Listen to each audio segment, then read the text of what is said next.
ശാരീരിക വെല്ലുവിളിയെ മറികടന്ന് സംഗീത ലോകത്ത് വലിയ നേട്ടങ്ങളുമായി മുന്നേറുന്ന കലാകാരിയാണ് വൈക്കം വിജയലക്ഷ്മി.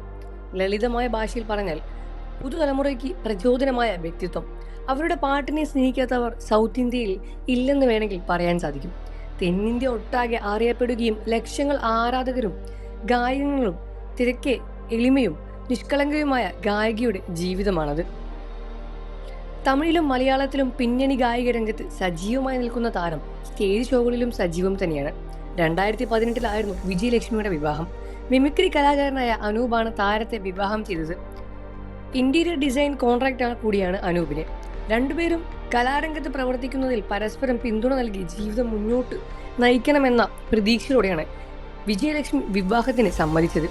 ശേഷമുള്ള ആദ്യത്തെ ഒരു മാസം ദാമ്പത്യം സുഖകരമായിരുന്നുവെങ്കിലും പിന്നീട് അങ്ങോട്ട് ഒറ്റപ്പെടുത്തലും കുറ്റപ്പെടുത്തലും അവഗണനയും അനുഭവങ്ങളും തുടങ്ങിക്കഴിഞ്ഞു.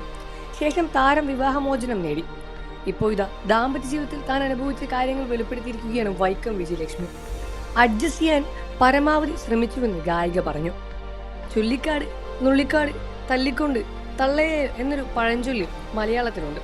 അതുപോലെ എന്നെയും പാട്ടിനെയും അംഗീകരിക്കാൻ താല്പര്യമില്ലാത്തവരോട് ഞാൻ എന്താണ് ചെയ്യേണ്ടത്? വിവാഹമോചനം എന്ന തീരുമാനത്തിലേക്ക് ഞാൻ എത്തിയപ്പോഴേക്കും അച്ഛൻ്റെയും അമ്മയുടെയും എല്ലാം ചർച്ച ചെയ്തിരുന്നു. ഡൈവോഴ്സ് ചെയ്യാൻ എളുപ്പമാണ്, പക്ഷേ കുടുംബജീവിതമാണ്, അല്പം അഡ്ജസ്റ്റ് വേണം എന്നൊക്കെ അവർ പറഞ്ഞു. ഒരുമിച്ച് മുന്നോട്ട് പോകാൻ മാക്സിമം അഡ്ജസ്റ്റ് ചെയ്ത് എൻ്റെ ഭാഗത്ത് നിന്ന് ഞാൻ ചെയ്തിരുന്നു. എന്നിട്ടും ഒത്തുപോകാൻ കഴിയില്ലായിരുന്നു. എന്നാൽ നീ ആലോചിച്ച് തീരുമാനമെടുക്കൂ എന്നാണ് മാതാപിതാക്കളും എന്നോട് പറഞ്ഞത്. സമൂഹം എന്ത് ചിന്തിക്കും, എന്തു പറയും എന്നൊന്നും ചിന്തിക്കേണ്ട, കാരണം ജീവിതം എൻ്റേതല്ലേ. മ്യൂസിക്കിന്റെ കാര്യത്തിൽ അദ്ദേഹം എപ്പോഴും എന്നെ നിരുത്സാഹപ്പെടുത്തുമായിരുന്നു. ഒന്നും ചെയ്യാൻ അനുവദിക്കില്ല, എന്തിനു തുനിയുമ്പോഴും വിലക്കും. അച്ഛൻ്റെയും അമ്മയുടെയും അടുപ്പിക്കില്ലായിരുന്നു, ഒഴിവാക്കാൻ പറയുമായിരുന്നു. അത് ഞാൻ അനുവദിച്ചില്ല. എൻ്റെ ഫെയിമിനോടുള്ള ഈഗോയാണെന്ന് തോന്നിയിട്ടുണ്ട്. വിവാഹം കഴിഞ്ഞ് ആദ്യത്തെ ഒരു മാസം ദാമ്പത്യം സുഖകരമായിരുന്നു. പിന്നീട് കാര്യങ്ങൾ മാറി തുടങ്ങിയത് എന്ത് ചെയ്താലും കുറ്റമായിരുന്നു. ഞാൻ പൂജാമുറിയിൽ കയറുന്നത് പോലും ഇഷ്ടമായിരുന്നില്ല. ആവശ്യമില്ലാതെ ദേഷ്യപ്പെടുന്നത് പതിവായി. സമാധാനവും പോയി കിട്ടി. അയാൾ ദേഷ്യപ്പെടുമ്പോൾ സഹിച്ചിട്ട് ഞാനും തിരിച്ച് ദേഷ്യപ്പെടാൻ തുടങ്ങി. ചില പാട്ടുകൾ കേൾക്കുമ്പോൾ പഴയ സംഭവങ്ങൾ ഓർമ്മ വരികയും വിഷമം തോന്നുകയും ചെയ്യാറുണ്ട്. നല്ല മനസ്സുള്ള പുരുഷൻ ജീവിതത്തിലേക്ക് വന്നാൽ ദൈവത്തെ പോലെ കണ്ട് ബഹുമാനിക്കണം.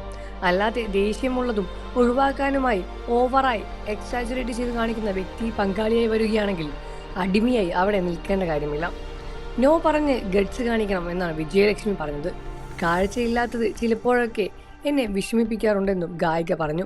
കാഴ്ചയില്ലാത്തതിനെ ഓർത്ത് ഞാൻ സങ്കടപ്പെട്ടിട്ടുള്ളത് കാഴ്ചയുള്ളതിൻ്റെ പേരിൽ ആളുകൾ എന്നെ മാറ്റി നിർത്തുകയോ എന്നോട് അഭിപ്രായം ചോദിക്കുകയോ ചെയ്യാതിരുന്നാലാണെങ്കിൽ കണ്ടില്ലെങ്കിലും തൊട്ടാൽ എനിക്ക് മനസ്സിലാകും.